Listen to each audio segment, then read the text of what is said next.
Assalamualaikum warahmatullahi wabarakatuh. Nama saya Kotunada Firdausi, NIM 2010411171. Hai, perkenalkan nama saya Dana Muhammad Nur Alam.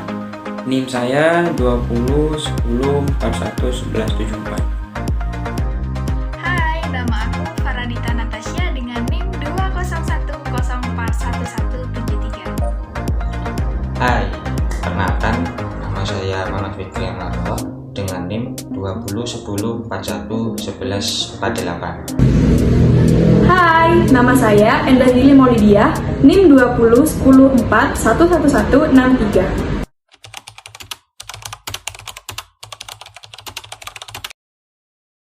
Manajemen sumber daya manusia pendidikan disebut juga manajemen tenaga pendidik dan kependidikan. Manajemen tenaga pendidik dan pendidikan adalah sumber daya manusia potensial yang turut berperan dalam mewujudkan tujuan pendidikan nasional. Jadi, dapat dikatakan manajemen tenaga pendidik dan kependidikan adalah aktivitas yang harus dilakukan secara mulia dari tenaga pendidik dan kependidikan itu, hingga masuk ke dalam organisasi pendidikan sampai akhirnya berhenti melalui proses perencanaan SDM meliputi perekrutan, seleksi, penempatan, pemberian kompensasi, penghargaan, pendidikan, dan latihan atau pengembangan dan pemberhentian.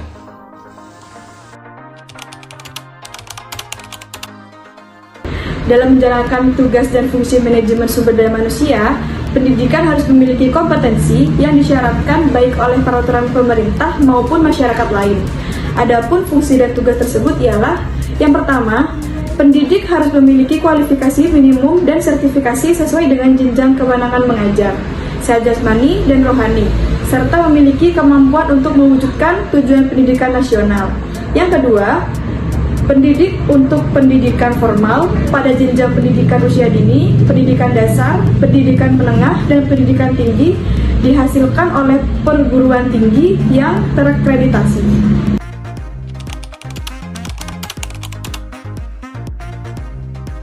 Tujuan manajemen tenaga pendidikan dan kependidikan berbeda dengan manajemen sumber daya manusia pada konteks bisnis. Kalau pada dunia bisnis itu bertujuan untuk memberikan kepada organisasi satuan kerjaan yang efektif. Dan untuk mencapai tujuan tersebut, studi tentang manajemen sumber daya manusia di dalam bisnis akan menunjukkan bagaimana seharusnya perusahaan mendapatkan, mengembangkan, menggunakan, mengevaluasi, dan memelihara karyawan-karyawan dan jumlah, kuantitas, dan tipe kualitas yang tepat. Dan sedangkan di dunia pendidikan, tujuan manajemen SDM lebih mengarah pada pembangunan pendidikan yang bermutu, membentuk SDM yang handal, produktif, kreatif, dan berprestasi. Yang pertama, perencanaan. Perencanaan adalah pengembangan strategi dan penyusunan tenaga pendidik dan pendidikan yang komprehensif guna memenuhi kebutuhan organisasi. Yang kedua, penerimaan adalah yaitu pencarian tenaga pendidik yang ingin melamar sebagai pekerja. Dan yang ketiga, orientasi yaitu penyesuaian seseorang tenaga pendidik yang baru terhadap situasi dan kondisi pekerjaan. Yang keempat yaitu pemberian kesejahteraan. Pemberian kesejahteraan di sini bisa berupa kompensasi ataupun gaji. Yang kelima yaitu kenaikan pangkat. Kenaikan pangkat sendiri yaitu penghargaan yang diberikan terhadap prestasi pegawai dan juga pengabdian pegawai negeri sipil terhadap negara. Yang keenam yaitu mutasi. Mutasi sendiri yaitu pemindahan karyawan dari jabatan ke jabatan yang sifatnya sejajar. Dan yang terakhir PHK. PHK di sini yaitu seseorang yang memiliki kinerja yang buruk ataupun yang tidak memiliki kinerja terhadap suatu perusahaan atau pendidikan.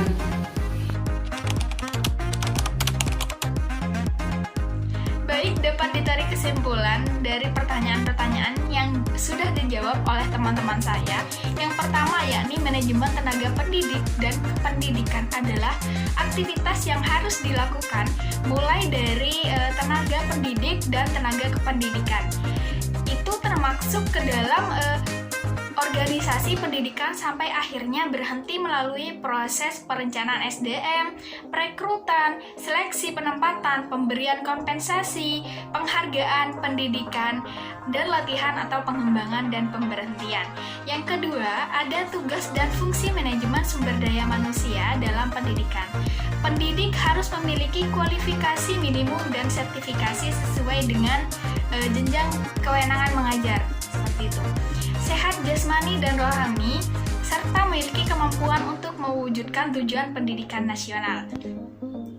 Yang kedua, pendidikan untuk pendidikan formal pada jenjang pendidikan usia dini, pendidikan dasar, pendidikan menengah, dan ada pendidikan tinggi yang dihasilkan oleh perguruan tinggi yang terakreditasi. Yang ketiga, ada tujuan manajemen tenaga pendidik dan kependidikan. Berbeda dengan manajemen sumber daya manusia pada konteks bisnis.